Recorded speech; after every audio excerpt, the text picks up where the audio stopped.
All right, let's talk about the Gupta Empire, famously known as India's Golden Age.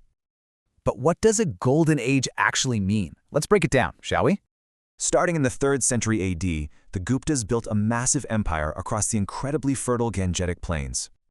They had the perfect recipe for success: great land, key resources, and control over major trade routes. Several powerful rulers built this empire over time.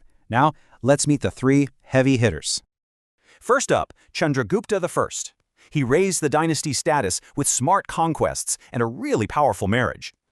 Then came his son Samudragupta, an undefeated general who was also, get this, a celebrated poet. And then Chandragupta II pushed the empire to its absolute peak, expanding its borders and its power. So how they run this huge place? With a super organized system, from big provinces down to villages. And like any empire, it ran on taxes. They took a cut of crops, but also used forced labor. This is also where we see the seeds of feudalism. Land grants made local lords powerful, maybe too powerful. But really, the Gupta era is famous for its brain power. Just look at this lineup of absolute geniuses. You can see this brilliance in their art. The Ajanta cave paintings, for example, are just incredibly lifelike. This is also when 2 iconic styles of Hindu temples, Nagara and Dravidian, really started to take shape. And their science was just mind-blowing. This iron pillar from the 4th century, it still hasn't rusted. I mean, these guys came up with the concept of zero and figured out the Earth spins on its axis.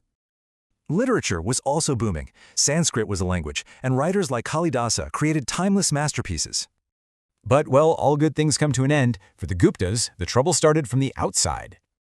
This quote says it all, really. The Hun invasions were a terrifying shock to the whole system. So yeah, it was a perfect storm. Invasions, weak rulers, and the empire crumbling from within. And by the middle of the 6th century, the mighty Gupta Empire was a shadow of its former self. Which leaves us with a big question. Is every golden age doomed to end right from the start?